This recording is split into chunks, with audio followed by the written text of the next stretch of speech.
que hoje trouxéssemos a palavra. Eu peço a todos os irmãos que abram suas Bíblias em Malaquias, capítulo 2, vamos dar prosseguimento à exposição do livro de Malaquias. Malaquias, capítulo 2, nessa feita, meus irmãos, do versículo 6 ao versículo 9, desculpe, então, do versículo 5, na verdade, do versículo 5 ao versículo 9. Livro do profeta Malaquias, capítulo 2, no versículo 5 ao 9, diz assim a santa palavra: minha aliança com ele foi de vida e de paz. Ambas lhe dei eu para que me temesse. Com efeito, ele me temeu e tremeu por causa do meu nome. A verdadeira instrução esteve na sua boca e a injustiça não se achou nos seus lábios. Andou comigo em paz, em retidão, e da iniquidade apartou a muitos. Porque os lábios do sacerdote devem guardar o conhecimento, e da sua boca devem os homens procurar a instrução. Porque ele é mensageiro do Senhor dos Exércitos. Mas vós vos tendes desviado do caminho, e por vossa instrução tendes feito tropeçar a muitos. Violastes a aliança de Levi, diz o Senhor dos Exércitos. Por isso, também eu vos fiz desprezíveis e indignos diante de todo o povo, visto que não guardastes os meus caminhos e vos mostrastes parciais no aplicardes a lei. Amém? Vamos fazer uma oração nesse momento, meus irmãos. Senhor Deus Santo, eis aqui o teu servo, eis aqui a tua igreja, perante a tua face.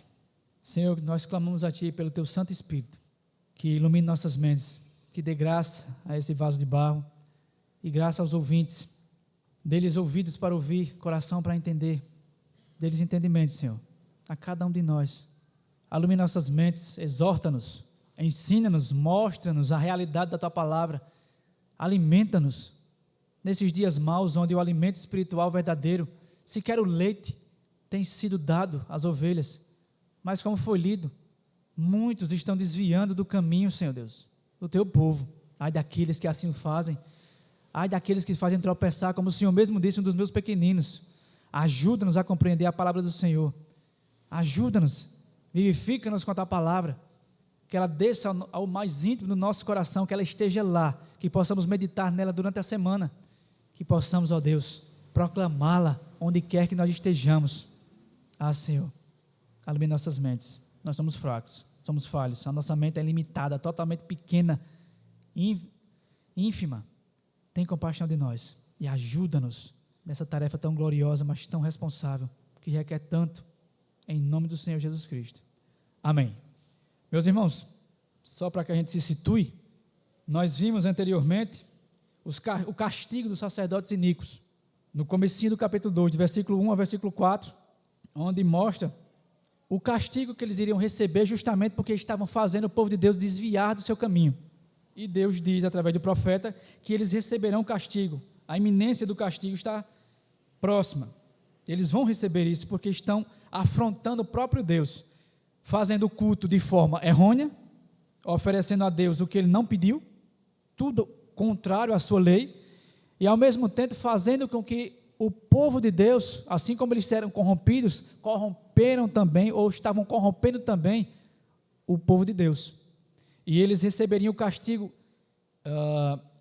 equivalente ao seu pecado. Vamos continuar falando dos sacerdotes, das suas práticas, e do que Deus está dizendo mais uma vez sobre eles. Nós encerramos na exposição passada, no versículo 4, mostrando a aliança que Deus fez com Levi, e quanto ela é preciosa, quanto eles deviam prezar, e quanto Deus prezava por essa aliança.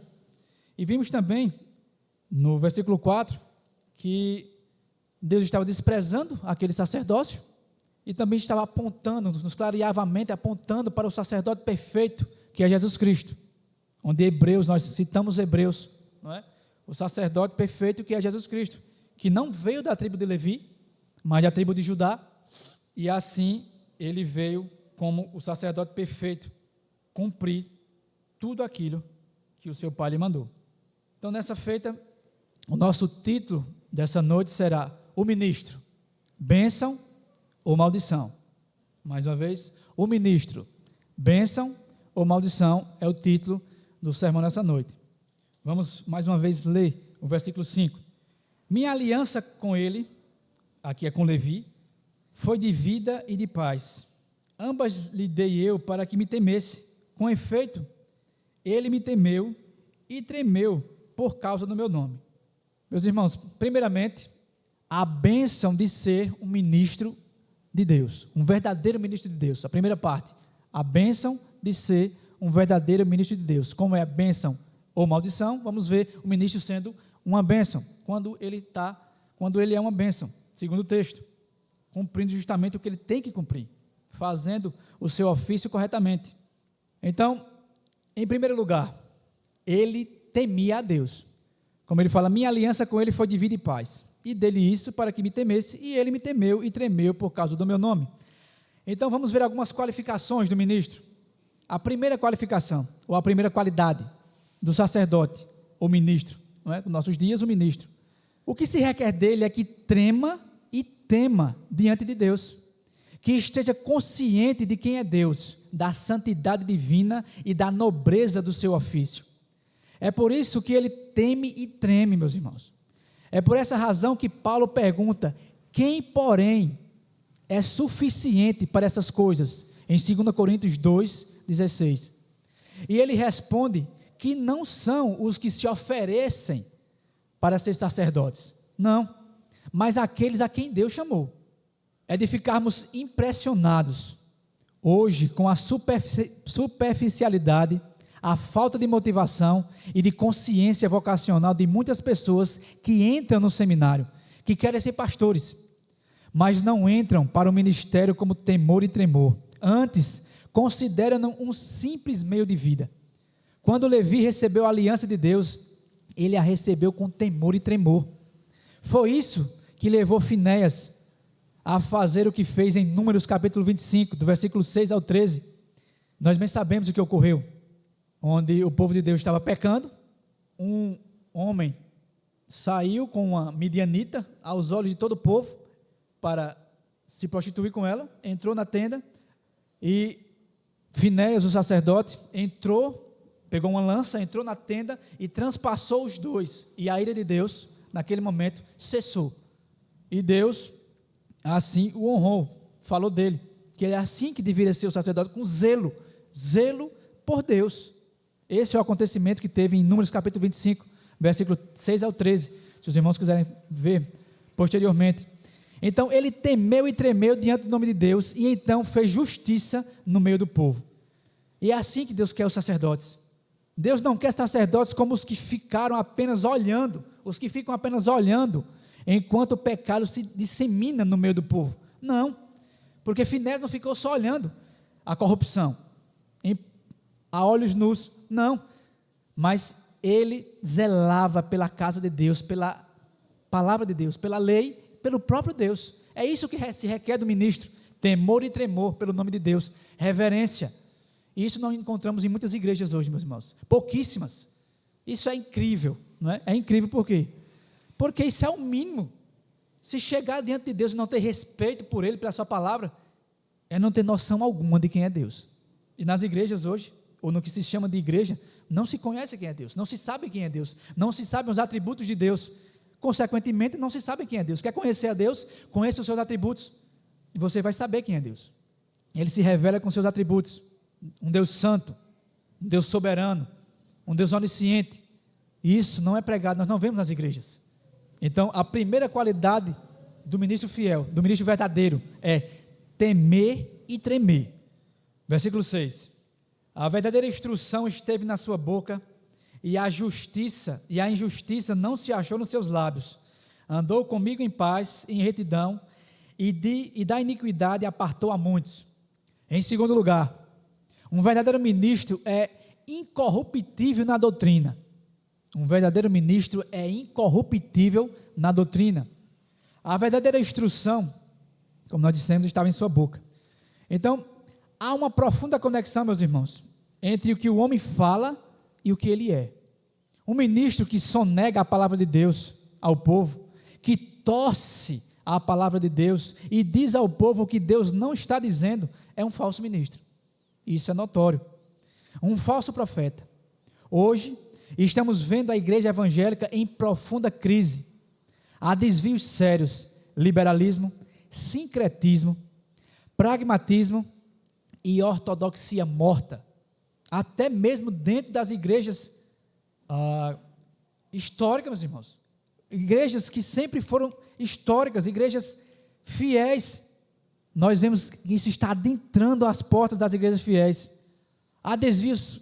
O próprio apóstolo Paulo diz, no ensino, mostra integridade, reverência, linguagem sadia e irrepreensível para que o adversário seja envergonhado, não tendo indignidade nenhuma que dizer ao nosso respeito. Tito 2, do 7 e o 8. Então, um ministro que torce a palavra de Deus e dá ao povo a palha da heresia, em vez do trigo nutritivo da verdade, não é boca de Deus, jamais será, mas agente do diabo. A heresia muitas vezes é mais popular e mais palatável que a verdade, ou seja, vamos pegar aquilo que está na moda e vamos colocar dentro da igreja, vamos adentrar a igreja o que está na moda, o que todo mundo faz, porque é aquilo que é aceitável, o que faz a igreja crescer. Você não vai ver igrejas pregando fielmente, eu vou falar assim, realmente é uma verdade, infelizmente, cheias, lotadas, dificilmente, onde há multidão, infelizmente, meus irmãos, a falta de ensino correto, onde há igrejas cheias, e isso não é uma regra, mas é 99% dos casos, não há ensino verdadeiro da palavra de Deus. Se pega o que é popular, se troca o ouro de tolo pelo ouro verdadeiro, e aqueles que estão ouvindo não fazem diferença nenhuma disso, porque também não tem entendimento, não tem conhecimento, não está sendo pregado o que é verdadeiro, então eles não conhecem o que é verdadeiro, e o próprio Jesus disse, meu povo perece por falta de conhecimento, porque é dever daqueles que estão ouvindo, se o pastor, se o líder, está pregando aquilo que não consta nas Sagradas Escrituras, chamá-lo à parte, e por assim dizer, exortá-lo. O Senhor não está cumprindo com o que a palavra de Deus está dizendo. O Senhor está indo em uma direção contrária. Esse é o ensino. O Senhor está dando esse ensino aqui. Isso é dever dos membros. Claro, tendo conhecimento da palavra de Deus. Porque se não tiverem, como vão confrontar tal ministro? A heresia muitas vezes é mais popular, como eu falei, muitas vezes mais palatável que a verdade. Contudo, o verdadeiro ministro, meus irmãos, está mais interessado em ser fiel do que em ser bem sucedido. A verdade é mais importante do que o sucesso. Fidelidade é mais importante que popularidade. Importa mais agradar a Deus, como João disse, como João e Pedro disseram. Importa agradar a Deus e não aos homens. Importa agradar a Deus do que ser louvado pelos homens. A glória de Deus é melhor do que os aplausos humanos, porque como foi pregado hoje, como o Ramon falou, fazendo uma alusão ao publicano e ao fariseu, eles já receberam, o fariseu recebeu a sua recompensa, os olhares estavam todos, se era aquilo que ele queria, os olhares estavam todos voltados para ele recebeu a sua recompensa, enquanto o publicano estava afastado, ninguém estava vendo ele, então é igual a oração, como o irmão falou também, orar em secreto, o seu pai que está em secreto está vendo você. Então, fazer a obra de Deus não é buscar aplausos, mas buscar o sorriso de Deus, e não dos homens. Ser um servo de Deus, meus irmãos, e não alguém egoísta, ou mesmo querer popularidade daqueles que estão ouvindo, porque a glória pertence ao Senhor, e não a nenhum ministro, ou a nenhum de nós. Temos que buscar a sua glória. Ele continua, da iniquidade apartou a muitos. Em terceiro lugar, o verdadeiro ministro é comprometido com o trabalho evangelístico. Ele é um semeador, ele fala a tempo e fora de tempo. Veja que isso não é só para o ministro, isso não se aplica somente ao ministro, mas a cada um de nós. Temos que ser evangelistas, temos que estar prontos a falar a palavra de Deus onde quer que nós estejamos, faculdade, escola, trabalho, onde quer que nós estejamos, não importa, haverá um momento, peça a Deus a oportunidade, haverá um momento. Então ele é um evangelista, ele é um semeador, ele fala a tempo e fora de tempo, ele aproveita as oportunidades, ele crê no poder do evangelho, na suficiência, na eficácia da redenção, na virtude do Espírito Santo, ele prega com lágrimas, na dependência do poder do alto, ele sabe que uma alma vale mais do que o mundo inteiro, Ele tem pressa para arrebatar do fogo os que cambaleiam indo para a morte. Que possamos nós ter a mesma pressa, o mesmo apreço, como tem um título de um livro, que nós estejamos paixão pelas almas. Ele tem um coração ardente, olhos abertos e pés velozes. Um verdadeiro ministro ama a palavra de Deus e as pessoas para quem está pregando. A igreja não vive para si mesma, a igreja evangeliza ou morre. Uma igreja que não evangeliza não pode ser evangélica. Isso depende de cada um de nós, meus irmãos. A igreja é uma agência missionária ou um campo missionário. Uma recompensa para os ganhadores de alma está lá em Daniel 12:3, que diz: os que a muitos conduzirem à justiça resplandecerão como as estrelas sempre e eternamente. Então, o verdadeiro ministro é comprometido com o trabalho evangelístico, que nós possamos também estar comprometidos, pois isso não é somente do ministro, mas para cada um de nós. Versículo 7, porque os lábios do sacerdote devem guardar o conhecimento, e da sua boca devem os homens procurar a instrução, porque ele é mensageiro do Senhor dos exércitos. Em quarto lugar, um verdadeiro ministro é estudioso e proclamador da palavra de Deus. É estudioso e proclamador da palavra de Deus. Meus irmãos, há muitos ministros preguiçosos que não estudam a palavra de Deus, dão palha em vez de pão ao rebanho, alimentam o povo de Deus com refúgio das ideias humanas em vez de apresentar-lhes o banquete rico das iguarias de Deus, ou seja, falar o que a palavra está dizendo, e não, como eu falei, pegar o que a palavra não diz, torcer a palavra. Outros ministros perderam a paixão pela proclamação da palavra de Deus e fazem a obra do Senhor relaxadamente. Vamos ver logo mais à frente, se não me engano é em Malaquias que diz: maldito todo aquele que faz a obra de Deus relaxadamente. Precisamos resgatar o entusiasmo pela pregação da palavra de Deus. A única forma de vermos uma nova reforma na igreja é uma volta à palavra de Deus, uma volta à pregação fiel das Escrituras. O sacerdote era o mensageiro do Senhor dos exércitos, portanto, as pessoas iriam buscar e ouvir da boca do sacerdote a instrução de Deus, sua vontade, seus caminhos.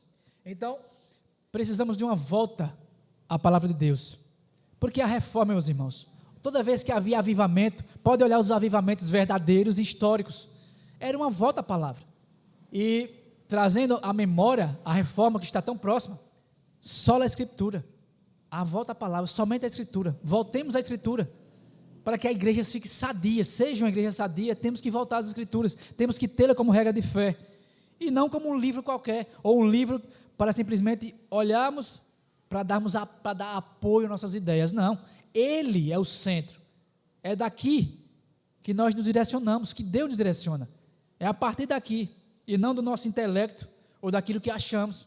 Então precisamos voltar à palavra. O ministro tem que ser um ministro estudioso e fiel, proclamador da palavra de Deus, verdadeira. E mais uma vez, conhecedor da palavra. Por quê? Porque se é dele que o povo vai requerer a palavra, vai procurar para aconselhamento, para diversas situações, ele tem que conhecer a palavra. Um ministro que conhece rasamente a palavra, não é um ministro. Está andando, está caminhando. Não é um ministro. Ou pelo menos não é um ministro pronto para estar à frente. Não pode conhecer rasamente a palavra de Deus, mas tem que ser um profundo, exímio conhecedor das Escrituras, para que assim possa acolher aqueles que se achegam a Ele. Por quê? Da boca devem os homens proclamar a instrução, porque Ele é mensageiro do Senhor dos exércitos, porque os lábios do sacerdote devem guardar o conhecimento, os homens vão procurar neles a instrução. Então ele tem que ser um profundo e exímio conhecedor das Escrituras. Até aqui, o ministro como uma bênção, um verdadeiro ministro, a bênção de ser um verdadeiro ministro. A partir do versículo 8, vamos ver a maldição de ser um falso ministro. A bênção de ser um falso ministro, do 5 ao 7, do 8 ao 9, a maldição de ser um falso ministro. Versículo 8 nos diz assim: mas vós vos tendes desviado do caminho, e por vossa instrução tendes feito tropeçar a muitos, violastes a aliança de Levi, diz o Senhor dos exércitos. Então, na temática, a maldição de ser um falso ministro, o primeiro ponto, um falso ministro não anda com Deus em fidelidade. E vamos ver aqui 5 pontos. Esse é o primeiro ponto de 5. Um falso ministro não anda com Deus em fidelidade. Mais uma vez, mas vós vos tendes desviados do caminho, violastes a aliança de Levi, visto que não guardaste os meus caminhos. Havia no tempo de Malaquias, meus irmãos, um declínio vocacional, um fracasso tinha seu início na vida pessoal dos próprios sacerdotes. Eles tinham vidas indignas e ensinos errados. A vida deles não era pautada pela verdade, pela lei. A conduta deles era incompatível com o ministério. Esse é um dos mais graves problemas da igreja brasileira, a vida repreensível de muitos ministros. Pela providência estamos vendo isso, acabamos de ver isso. O pastor está expondo, Timóteo, as qualidades do ministro, as qualidades do bispo, do pastor. Também vimos as qualidades do diácono. A vida repreensível de muitos ministros, eles têm que ser o quê? Ele tem que ser irrepreensível e não repreensível. Hoje há muitos pastores não convertidos no próprio ministério, meus irmãos. Isso é uma lástima. Há pastores que nunca foram chamados e entraram no ministério por outras motivações. Há pastores preguiçosos no ministério, que querem usufruir as bênçãos do ministério sem se afadigarem na palavra. Há pastores confusos doutrinariamente, que vivem ao sabor do último vento de doutrina, liderando o povo pelos atalhos da heterodoxia. Há pastores emocionalmente enfermos no ministério, que deveriam estar sendo cuidados, e não cuidando das almas, e estão liderando o povo. Há pastores em pecado no ministério, subindo ao púlpito, ministrando a ser o Senhor, aconselhando jovens e casais, quando deveriam estar sob disciplina. Eles não irão parar, e nós vimos isso anteriormente, até serem apanhados no flagrante do seu próprio pecado. Nós vimos isto aqui, no versículo 3 do capítulo 2, eis que vos reprovarei a descendência, atirarei excremento no vosso rosto, ao vosso rosto, excremento dos vossos sacrifícios, e para junto deles sereis levados. Então a vergonha pública, eles não vão parar até serem envergonhados publicamente. Estão escondendo, pensando que Deus não está vendo, ou estão escondendo, pensando que podem esconder de Deus. Isso nos lembra o Salmo 139. Para onde é que eu vou da tua presença, Senhor? Tu me sondas e me conheces, onde eu for, onde eu estiver, antes que a palavra venha à boca, o Senhor sabe. Podemos nós esconder-nos ou esconder o nosso coração de Deus? Como disse um pregador, Ele nos lê de dentro para fora. Em segundo lugar, um falso ministro é pecaminoso em seu ensino e exemplo, e por vossa instrução tendes feito tropeçar a muitos. Os sacerdotes não somente falharam em ensinar o povo a guardar a lei, mas eles ensinaram o povo, pelo seu mau exemplo, a desobedecer a lei. Em vez de andar na luz, anunciar a verdade, os falsos ministros torcem a palavra de Deus e ensinam o erro. Em vez de levar o conhecimento de Cristo, desviam pessoas de Deus. Em vez de serem ministros da reconciliação, são pedra de tropeço. Ai deles, ai daqueles que fazem tropeçar os pequeninos de Deus. Em vez de serem ministros, em vez de bênção, são maldição. Jesus denunciou os fariseus pelo seu proselitismo apóstata, em Mateus 23, do 13 ao 15, quando ele disse: vocês rodam o mundo para fazer prosélitos, para atraírem, para fazerem discípulos, mas vocês fazem dele 2 vezes mais filho do inferno do que vocês, porque nem vocês entram no reino de Deus, nem deixam eles entrarem. Não há ministros assim, não há pessoas que atraem o povo de Deus, ou pessoas que estão dentro da igreja dessa forma, fazendo deles 2 vezes mais, desviando eles 2 vezes mais do caminho. Ai deles, meus irmãos, porque não estão pregando a palavra, mas estão iludindo, porque na verdade, aqueles que não conhecem a Deus, se iludem e querem ser iludidos. Uma vez que não têm o conhecimento do santo, não podemos separar a mensagem da vida, a doutrina do caráter, nem a teologia da ética. Em terceiro lugar, um falso ministro perverte o ensino da palavra de Deus. Violaste a aliança de Levi. e por vossa instrução tendes feito tropeçar a muitos. Os sacerdotes, meus irmãos, tentaram obter popularidade mundana, mudando a lei de Deus. Quando os ministros deixaram de lado a sã doutrina, a vida deles se corrompe. A impiedade leva à perversão. Romanos 1:18. A heresia sempre desemboca em imoralidade. Quantos desvios doutrinários hoje, quantos abusos contra a santa palavra de Deus. O povo de Deus está sendo destruído, como eu falei, porque lhe falta conhecimento. Há lobos transvestidos de pastores. Muitos hoje estão vendendo a graça de Deus, como Pedro. Se eu não me engano é Pedro que a segunda carta dele diz: se levantarão muitos que farão de vós negócio. Não é isso que nós vemos hoje? Fazendo o povo de Deus negócio. Ou igual no tempo de Jesus, fazendo negócio dentro do templo. Não no templo, né? Mas a casa de oração hoje, nós só vemos riqueza, meus irmãos. Nós só vemos mundanismo sendo pregado. Aí venha para cá. Quando nós venha para cá, que você vai receber a sua bênção, a distorção, pregando só mundanismo. Você entra e Jesus lhe promete tudo de bom nessa terra. Ninguém fala do tesouro do céu, porque onde está o vosso tesouro, aí está também o vosso coração. Se o teu coração ficar aqui, tu vai ficar aqui.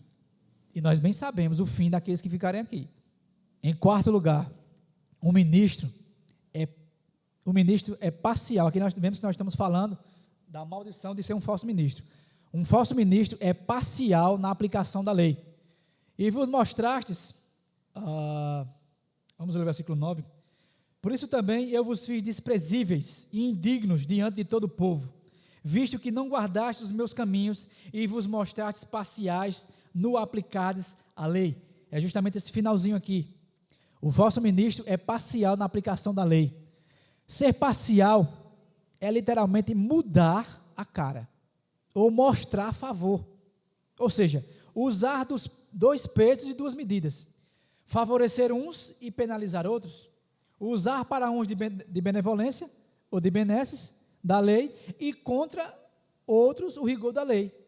A igreja não pode advertir uns e cortejar outros, porque a repreensão é para todos, e a bênção também é para todos. O sacerdote, às vezes, exercia função de juízes. Deuteronômio 17, do 9 ao 11. Os juízes não deviam mostrar parcialidade com ricos, nem com pobres. Levítico 19, 15. Um falso ministro não é regido pela verdade, mas pela conveniência. Ele nunca busca honrar a Deus, mas ganhar o aplauso dos homens e as suas benesses. Ele não visa a glória de Deus, meus irmãos, mas a glória própria e o lucro. Mais uma vez nós dizemos: ai desses, porque se importam mais com seus ventres. Judas vai dizer, nós vimos a exposição de Judas, eles são nuvens sem chuva, só aparentam serem ministros, quando na verdade não são, trazendo a maldição para si mesmo e para o povo.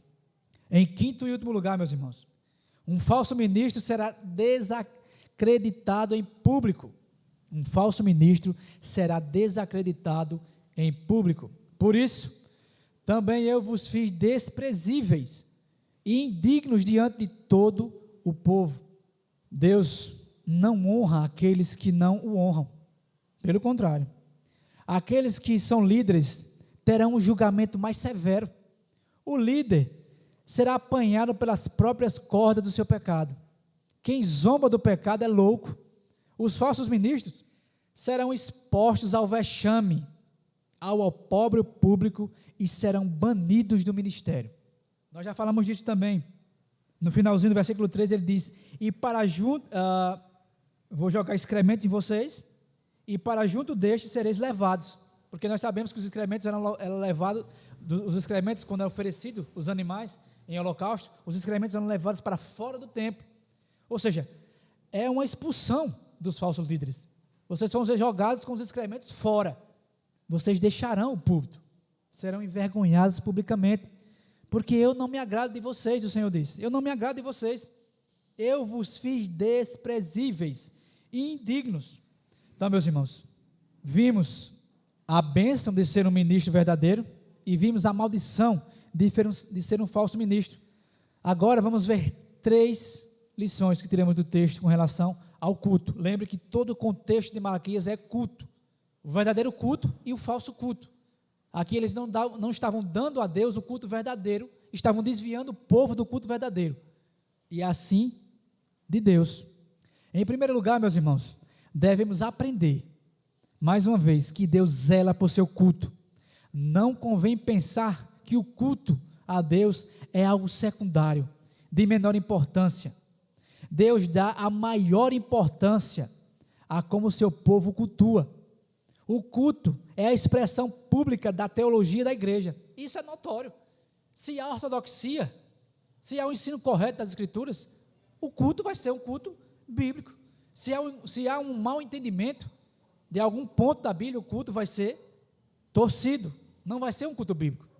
Então, o culto é a expressão pública da teologia da igreja, do que ela acredita, das suas convicções práticas, de sua própria vida e maturidade espiritual. Tudo isso desemboca no culto a Deus. Quando a igreja está reunida para louvá-lo em assembleia, como agora estamos, como povo de Deus. E se o Senhor zela por esse culto, não podemos ter em relação ao culto uma atividade trivial, ou uma atitude trivial, mas devemos dar importância a tudo que diga respeito a Ele, como está estipulado na palavra de Deus. Nós também vimos isso. É sempre uma lembrança daquilo que nós vimos antes. Devemos ser zelosos pelo culto, porque não convém a nenhum de nós darmos o culto que nós queremos a Deus. O que vale é a intenção do coração, e o que vale é o que está prescrito. Não tire nem acrescente, nem um tio. João nos diz isso em Apocalipse. O Senhor nos diz isso em Apocalipse. Não acrescente um tio. Em segundo lugar, devemos aprender que uma das principais funções do ministério sacerdotal, no culto, é a instrução da palavra de Deus, a principal. Quando falamos da centralidade da palavra de Deus, fazemos isso com base bíblica, porque Deus estava chamando a atenção dos sacerdotes, porque eles estavam cumprindo sua função de pregadores da palavra e de condutores do culto de Deus de forma errônea, ensinando o povo erroneamente. Por isso, quando insistimos na centralidade da palavra de Deus no culto como algo superior e mais eficaz do que os modismos e outras atividades que as pessoas introduzem no culto, não o fazemos por um zelo descontrolado. Não é um zelo descontrolado. Aquilo ali é um zelo descontrolado. É exagero. Quando se refere a Deus, quando se refere ao culto, não há exagero. Um exagero é pouco. Não há exageros. Porque temos que ser zelosos. Agimos assim simplesmente porque esse é o ensino das Escrituras estabelecido na palavra de Deus. Em terceiro e último lugar, meus irmãos, devemos aprender que é responsabilidade do povo, como eu falei, não aceitar um culto corrompido, no qual a palavra de Deus não seja ensinada com fidelidade. Se o nosso povo fizesse isso, se o povo de Deus fizesse isso em muitas igrejas, então teríamos uma reforma de baixo para cima. E teríamos uma reforma dentro das igrejas. Estaríamos voltando ao solo da Escritura. A reforma é certa, a volta ao correto, ou agir corretamente, é certo. Então terminamos com uma pergunta: como vemos hoje, meus irmãos, tudo isso que a mensagem de Malaquias ensina sobre o culto? Se essa mensagem conseguir nos lembrar durante a semana da importância do culto a Deus, já será um grande avanço. Concluindo, pedimos que oremos sempre pelo nosso pastor, pela nossa igreja, pois hoje vivemos dias maus na igreja, em relação ao culto público. Meus irmãos, para se achar ouro, para se achar minério, tem que se escavar muito, não é algo que você acha pegando a areia, deixando ela descer nos seus dedos, eita, está aqui, achei. Isso dificilmente, é uma chance em quantos milhões? Assim é achar uma igreja bíblica, assim é achar um ministro fiel, é algo raro, porque há igrejas espalhadas em qualquer cidade que você for, muito provavelmente você vai achar uma igreja evangélica, uma igreja que deveria proclamar o evangelho. Adentre essa igreja e veja se ela realmente segue aquilo que se diz igreja evangélica. Está proclamando realmente o Evangelho de Cristo? Está proclamando os tesouros de Cristo? Ou está proclamando aquilo que ela acredita ser Cristo e o seu Evangelho? Louvamos a Deus, porque pela sua graça, vemos todos os domingos, pela sua graça, há 2 anos, no meu caso há mais de 2 anos, a centralidade nessa igreja, da palavra de Deus, a fidelidade do ministro e a sua busca por conhecimento e aprendizado, e por todos os domingos, e todos os dias que nós o procuramos, ele tem a palavra de Deus na sua boca, para nos ensinar na fidelidade, aprendendo sempre, e querendo e nos fazendo aprender, amém? Essa é a mensagem dessa noite, meus irmãos. Vamos ficar todos de pé, vamos fazer uma oração. Senhor Deus Santo, obrigado pela sua palavra. Obrigado, Senhor Deus, que o teu povo esteja atento à tua palavra, que o teu povo tenha discernimento, conhecimento da tua verdade, para que não seja enganado, Senhor. Como foi dito, muitos lobos estão travestidos de pastores, de ovelhas. Dá conhecimento da tua palavra ao teu povo, porque sobre nós repousa a responsabilidade de repreendermos, Senhor Deus, aqueles que estão à frente, quando não ensinarem a tua santa doutrina, quando desviarem o seu pensamento e a sua vida desta palavra, que é a nossa única regra de fé e prática, como muito dizemos, como é muito conhecido. Ajuda-nos a conhecer mais a tua palavra, nos dá apreço por ela, como foi dito anteriormente, nós temos ela, Senhor Deus, em nossas casas. Ajuda-nos a termos apreço por ela e não desprezarmos o maior tesouro que temos em nossas casas. Senhor, nos dá uma semana em tua presença. Louvado seja o teu nome por nos conceder um púlpito fiel, e que assim seja, e que assim continue a ser, e que o teu nome seja glorificado por muitos e muitos e muitos longos anos, para a tua glória, Senhor, para unicamente a tua glória. Ajuda-nos e concede-nos sempre um púlpito fiel. Ajuda as igrejas, Senhor Deus, quando o teu povo está reunido, a andarem corretamente de acordo com a tua verdade, para não desviarem, Senhor Deus, corações da tua palavra, para que não tropecem, para que não sintam a tua repreensão, e na verdade será bom, porque a repreensão do Senhor, a reconhecemos nosso erro. Mais uma vez te dizemos, ó Senhor, agradecemos pela tua palavra, tem misericórdia de nós, e ajude-nos a seguirmos de acordo com ela, no nome santo de Jesus Cristo, amém.